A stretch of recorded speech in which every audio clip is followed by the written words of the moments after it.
道境、修为、神通。李靖暗下决心，定要想尽一切办法拜得名师，突破道境，让自己在这般时刻不至于像是一名懦夫。突然一道流光激射而来，李靖反应不及，被那流光中夹杂的匕首撞到了背后的光壁上，阵法光壁砰的一声被破，那流光也被弹飞，但是随之又再次袭来。李靖想都没想，持剑跳到了背后那10多个小弟子身前，手中的灵宝长剑爆发出璀璨光亮，映得他那端正面容满是威严。灵宝匕首再次袭来，但侧旁剑光一闪，那长剑精准地将匕首磕飞。李靖的身形被碰撞之后爆发的仙光弹飞，而在远处不过是分心操控这把匕首的金仙，此刻皱眉看了过来，那双冰冷的眼眸中略带戏弄。匕首朝着李靖的脖颈袭来，李靖双眼一缩，那金仙强大的威压镇压而来，让他的元神战力身躯凝固，道躯几乎瞬间自行放弃抵抗。但是他的视线余光突然就看到了空中季无忧双手并着剑指，飘逸的身形缠绕着一股灰气，身周道道剑影盘旋，在极力与众强敌周旋。掌门如此，弟子怎可畏惧？师兄如此，师弟怎能不战？我李靖宝剑争鸣，仙力暴涌。李靖的面容近乎扭曲，不顾道躯受损，将仙力完全调动爆发。弓前步，双手握剑，本就修为不足，断不可有任何迟疑。先是清脆碰撞，而后仙力炸响，李靖的身形被直接掀飞，手中的宝剑出现了蛛网般的裂痕。但是那把匕首再次被磕飞，李靖人在半空就喷了一口血，浑身上下的皮肤皲裂，落地时鲜血渗透各处，染红了随便扎起的头发。同一瞬，高空中，尔等就不怕被我人教清算？季无忧高声怒斥，擦了擦嘴边的血迹，额头火光又浓郁了几分。但是他始终是被围攻之局，完全无法再多做什么。可恨，横子诀未能修得大成，可恨，我始终不是什么能在洪荒留名的人物，还总是被拿来去跟其他金仙比较。唉，渡仙门有我这个没什么大用的掌门，还真是不幸。季无忧仰头大笑，一道100丈长的剑气在他侧旁100丈之外划过，将一名金仙逼退。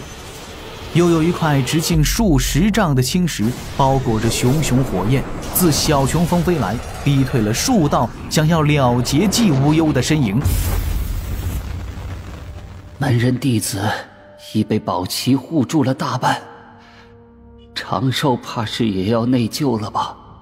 季无忧轻叹一声，看脸自己已经开始颤抖的双手，视线有些模糊，但被他强行稳住。还能多拖延一阵，这一阵哪怕只有瞬息。灵觉在跳动，先时捕捉到对方实力最强的几人之一对自己甩出了一把血色的短刀，那短刀急速破空而来，自己此时是躲不了了，但也没有多想。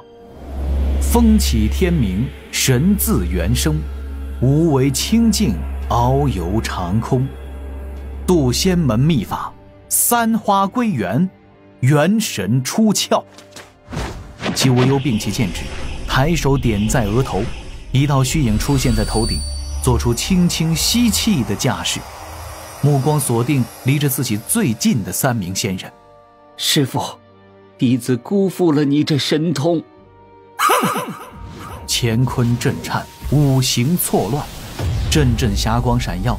那2名被季无忧锁定的强敌，其中1人胸口突然炸裂，另外1人浑身乱颤，直直朝着下方砸落。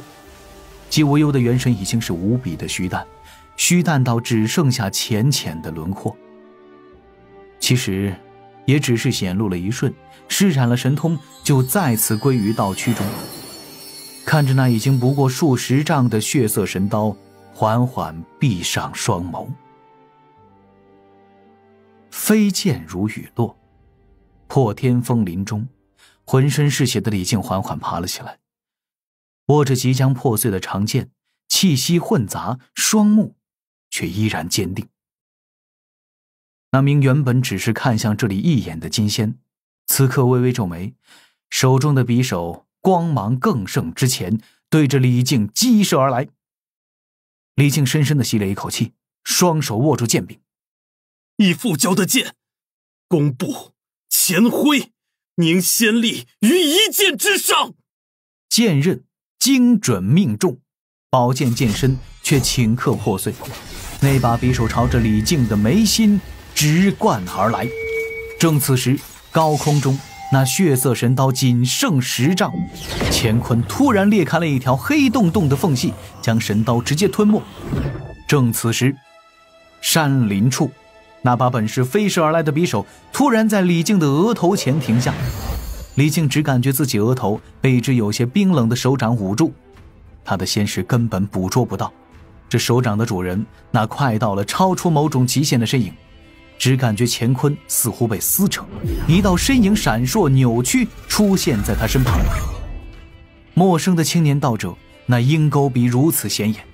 李靖正愣着，这青年道者反手将那灵宝匕首给握住，其上的宝光被骤然掐灭。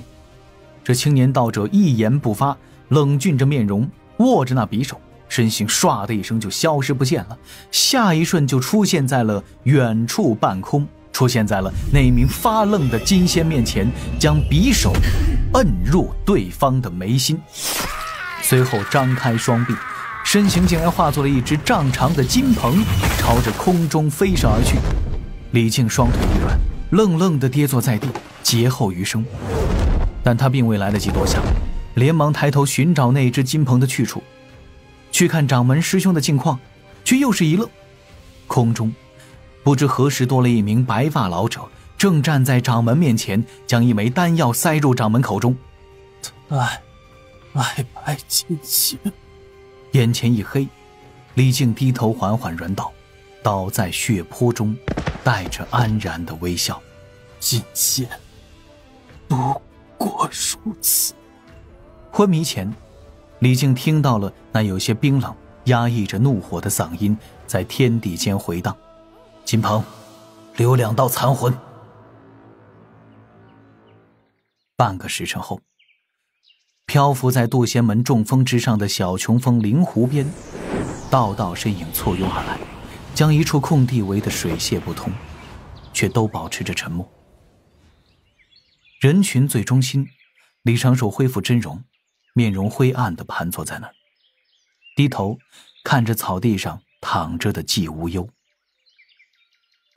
灵娥跪坐在李长寿侧旁，抬手拉住李长寿的胳膊。虽然此时仙力耗尽有些虚弱，但是总体并无大碍。季无忧气若游丝，那一颗九转金丹在他的体内却始终是无法散开药力。3魂尽燃，7魄已失，除却真灵还有少许残留。九转金丹哪怕能够活死人肉白骨，也无法做到这5米之炊。总要有一个东西能给九转金丹去保啊。可是季无忧此时什么都没有剩下。别费劲了，季无忧轻声说着，嗓音弱不可闻。他看着李长寿，费力地想要抬起手。李长寿主动地伸手过去，被季无忧无力地握着。假师神通还是很厉害的。窍中2气，实乃世上少有的元神秘法。季无忧露出几分笑容，苍白的嘴唇轻轻颤了几下。替渡仙门选个好掌门。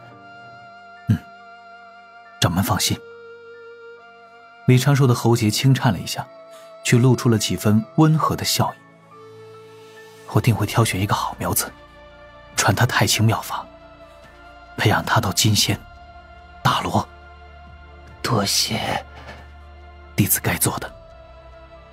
季无忧缓缓叹了一口气，手掌无力地落在草地上，看着天空飘过的白云，看着视线外那个巨大的身影，口中哼了几声，喃喃自语了几句。一世逍遥囚，一名唤无忧，一人无憾事，一仙曾来游。灵娥忍不住转过身去，抬手捂住口鼻，周遭传来抽泣之声，一道道身影低头跪伏。掌门可还有什么心愿？季无忧的嘴角露出淡淡的微笑，突然如同回光返照般，那浅淡的元神自躯体之中猛地坐了起来，拉着李长寿的衣袍。如果能安排转世，一定给贫道安排个修道人家，一定要让贫道拜家师为师。贫道还就不信了，这窍中二气就修不圆满。众仙和李长寿都很安静。舒坦了。季无忧笑了笑，那虚影缓缓躺倒，舒了最后一口气。去也。而后灵觉消退，仙力易散。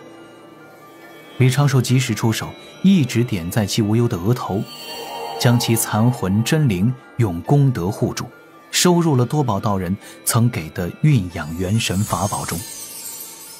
随后李长寿缓缓闭上双眼。弥勒，金鹏，去一趟金鳌岛，将残魂带去，要个说法。是。人群之外，金翅大鹏鸟抱拳行礼，转身冲向天际。渡仙门具体是什么时候暴露的？人去楼空的小琼峰，李长寿静静站在湖边，眺望着破天峰的方向，听着空中隐隐传来的哭泣声，心底一阵空明。应该不是一次直接报，或许是白泽与公明大爷、三仙岛仙子来来去去，或许是地藏当年会有妖族围攻人教仙宗，自己在渡仙门现身，又或许是那习惯揣着明白装糊涂的谛听神兽对西方教吐露了真言。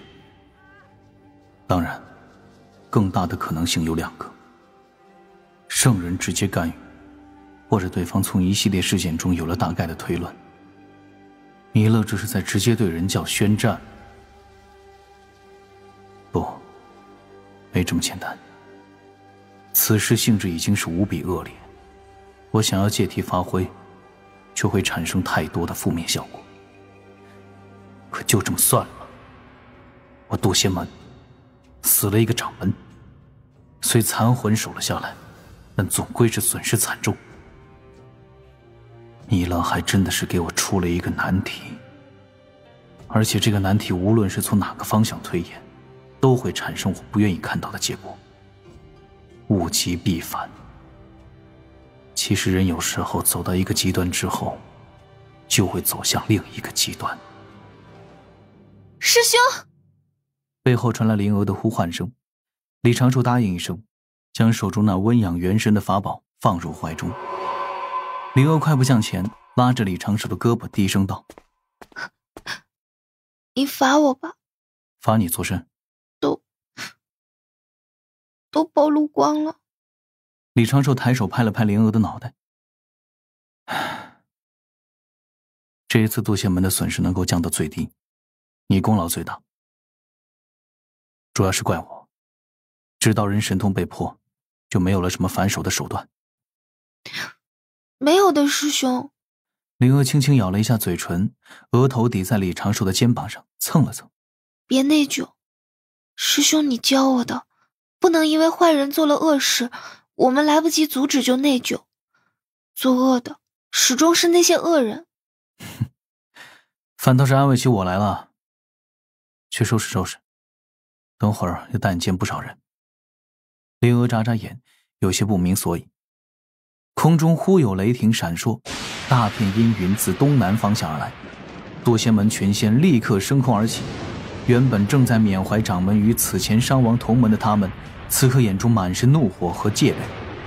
李长寿的嗓音却在各处响起：各位同门不必慌张，我调了5000天兵前来守护山门，帮山门度过这一段时日。门内众仙松了一口气，又各自对小琼峰的方向躬身行礼。此刻虽然悲伤情绪四处弥漫，但是另一个消息却是足够震撼。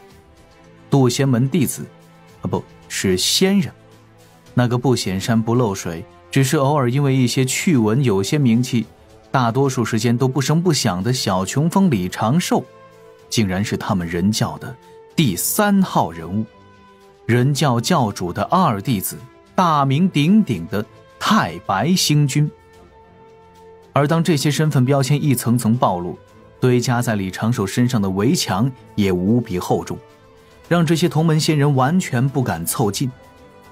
那阴云飞到，道道身影急速落下，一队队天兵天将镇守渡仙门四方。带兵将而来的敖乙更是面色匆匆地赶到小琼峰外围。教主哥哥，5000兵将已带到。李长寿点点头，负手站在湖边，示意敖乙在一旁稍后。